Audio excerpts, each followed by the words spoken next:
Donc bonjour à tous et bienvenue dans cette vidéo concernant la réalisation d'une analyse dimensionnelle. On va partir de l'exercice de base numéro 4 du chapitre P3 où dans la première question, on vous demande parmi les relations proposées d'identifier celles qui sont homogènes. Alors j'ai recopié ici les 4 propositions qui figuraient dans l'énoncé. Alors tout d'abord, qu'est-ce qu'on cherche à faire ? Ce que l'on cherche à faire lors d'une analyse dimensionnelle, c'est montrer que l'unité de ce qui est à gauche du signe égal, ici L, est égale à l'unité de ce qui est à droite du signe égal. Les crochets signifiant unité de. Unité de. Donc c'est-à-dire, on veut montrer que l'unité de L, par exemple, est bien égale à l'unité de 2 lambda d sur A. Ou encore, vérifier que l'unité de L est égale à l'unité de 2 lambda d sur A au carré, etc. Alors, comment on s'y prend ? On commence tout d'abord par déterminer l'unité de ce qu'il y a à gauche du signe égal. Puis dans un deuxième temps, on détermine l'unité de ce qu'il y a à droite du signe égal.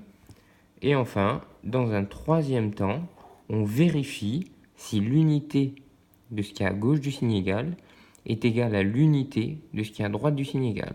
On pourra alors mettre un égal entre les deux unités. Sinon, on mettra un non égal. Et la relation ne sera pas homogène. Alors, nous allons traiter ici les 4 expressions proposées afin de constater quelle est la bonne rédaction. Alors, pour la première expression, nous allons donc dans un premier temps calculer l'unité de L. Donc L s'exprime en mètres, donc l'unité de L, c'est le mètre. Dans un deuxième temps, nous allons calculer l'unité de 2 lambda d sur A. L'unité de 2 lambda d sur A, c'est l'unité de 2 fois l'unité de lambda fois l'unité de d sur l'unité de A. C'est-à-dire des mètres, non, 2 n'a pas d'unité, des mètres fois des mètres sur des mètres. Autrement dit, après simplification, des mètres. Finalement, on a bien l'unité de L en mètres qui est égale à l'unité de 2 lambda d sur A. La relation A est donc homogène.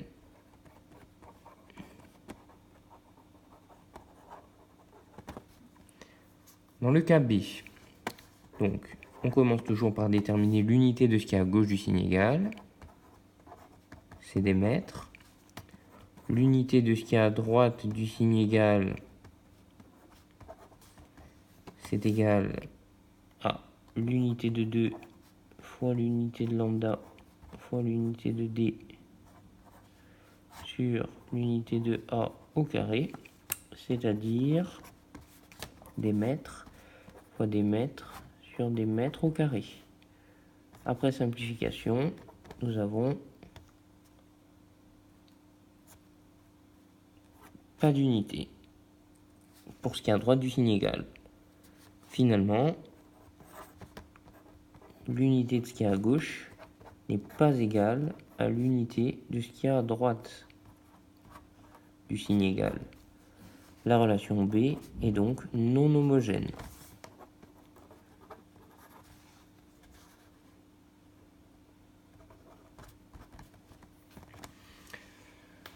Concernant la relation C, donc l'unité de ce qui est à gauche, c'est toujours des mètres. L'unité de ce qui est à droite, c'est l'unité de 2 fois l'unité de A fois l'unité de D sur l'unité de lambda, c'est-à-dire des mètres fois des mètres sur des mètres. Après simplification, il reste des mètres. Donc finalement, l'unité de ce qui est à gauche du signe égal est égal à l'unité de ce qui est à droite du signe égal. La relation C est donc homogène.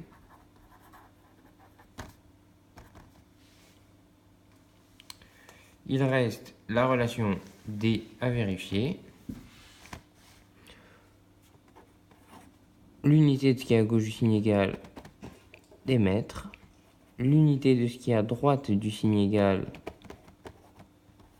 est égale à l'unité de 2 fois l'unité de A fois l'unité de lambda fois l'unité de D, c'est-à-dire des mètres fois des mètres fois des mètres. Autrement dit, des mètres au cube.